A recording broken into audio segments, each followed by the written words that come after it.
mashabiki na watu niliokuwa nakaa nao nani wanasema haiwezekani wewe kuacha pombe.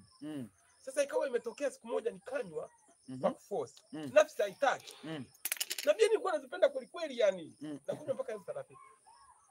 Nikafungua bia moja nikanywa. Lakini nafsi kwa nini unakunywa bia?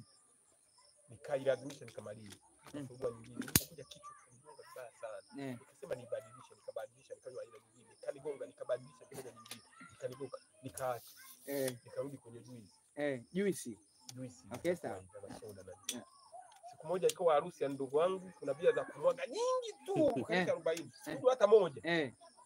Sasa nikawa najiuliza, hivi mimi nilikuwa wamenikabidhi mimi ndo nasimamia ndi mwenyekiti makeleti yote. Hata hii. Kila nikija kugusa juu ya kunywa juice, nachukua juice. Sasa unalolisema kuna vitu vinaingia na kadha vingine sio kabitaji. Ambavyo nimeviacha mimi, ambavyo vilikuwa ni kama nimevirogezewa yani haviwezi. Lakini sasa hivi kwa hiyo ya kusema na mtu kweli Mungu anaweza kufika pahala akarudia na wewe. Ila kutojali. Na usipojali ataforce mpaka utakamilisha. Sasa ilivyo Mungu, nikupe kanuni ya Mungu jinsi anafanya kazi. Anaweza akaongea na wewe mara kadha wa kadha, anaweza akazungumza na wewe. Mungu kuna wakati usiposikia anaachilia mapigo fulani. Yaani unapata madhara juu ya hicho kitu. Unapata madhara, usiposikia anaongeza kiwango.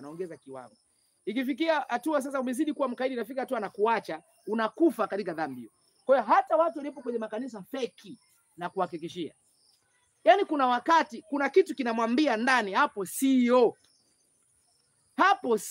Isipokuwa yeye anang'ang'ania. Na kuna wakati ana shetani na tabia wanaita Kiswahili kizuri, sijui Kiswahili gani nikiweke. Ni kama anakuzugisha hivi fulani. Anakubabaisha. Yes, Kiswahili kizuri ni kubabaisha. Anaweza kwamba hapa kitu kinakwambia hapa sio. Angalia hapa vinauzwa hivi, maombezi kwa hela. Lakini kitu kingi anambia, "Lakini mbona miujiza inatokea?" Hapa itakuwa hamna. Unaendelea kwa mtindo huu. Unaona hiyo point? Unaendelea. Matokeo yake unafia huko, unajikuta umeibukia kazi bure yani. Umefanya kazi bure ni kweli. Kwa mfano mimi ninachokiona hapo ni kwamba hata sisi wenyewe kwenda kuonana, yani kuangaliana kwamba kwa mfano mimi ni Lutheran. Ndio, sawa. Nilikuwa nasalia Roman na nini Lutheran. Sawa. Kubanduka Lutheran. Kwa sababu kule mimi nilikuwa na jina na nini na kazi mule yani naheshimika sana. Mpaka yani kuja huku mimi ilibidi niwe mzee wa kanisa pale. Sawa. Lakini sasa mambo kama mengi huko mbaya. Sawa. Sasa mimi kwa mfano kipindi cha nyuma hapa nilikuwa nasalia kwenye kanisa la Mabati. Sawa.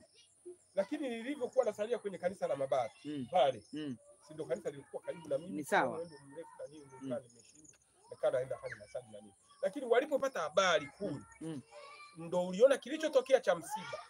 Waniletea dawa. Nafikiri uliliona. Okay, sawa. Usilikuwepo? Nilikuwepo kwenye msiba. Tuliongea kama mawili matatu. Tuliongea. Mimi nilikuwa naheshimika sana pale, lakini kitendo cha kunisikia kwamba afadhali nisende kanisani kuliko kutoka sehemu moja kwenda sehemu nyingine. Umeona hiyo point? Hayo ndio. Sasa kama nitakuwa naogopa kule kwamba hao watu bwana nimetoka nao mbali, nabeba hilo la mwanadamu nimetoka naye mbali. Ndio unaishia huko. Unaenda kupotea. Na Mungu atakuhukumu, anakuambia, kwa hiyo wewe uliangalia watu huku nisikiliza mimi? Na wewe ukipima kabisa unaona ni haki kuhukumiwa. Kwa sababu kwa nini umwangalie mwanadamu? Mwanadamu anakufikisha wapi? Hana nafasi yoyote. Tuko hapo. Na wako watu wengi, Mungu akitupa nayo tutakuja kujifunza huko mbele, kwa sababu zinazowafanya watu wanaangamia pia katika mahali ambapo sio kwenye makanisa ya uovu.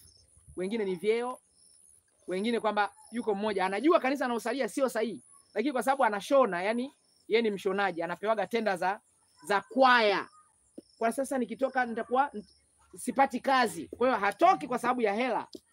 Kwa hiyo kuna wengine vyeo, kuna wengine hela, kuna wengine anajulikana pale, ataonekanaje, vitu vinafanana hivyo. Nafikiri kwa sehemu nimeelewesha kwamba nilikuwa nazungumzia habari ya ndoa ya kwanza. Mke na mume wa aina ya kwanza ni wale ambao wanaweza kuachana, ni mke na mume kwa ngazi ya kutokukaribiana, na aina ya pili ni mke na mume kwa ngazi ya kukaribiana. Hao wakisha kuwa wamekaribiana, hakuna sababu yoyote inaweza kuwaachanisha isipokuwa kifo. Mimi nimeoa, mke niliye naye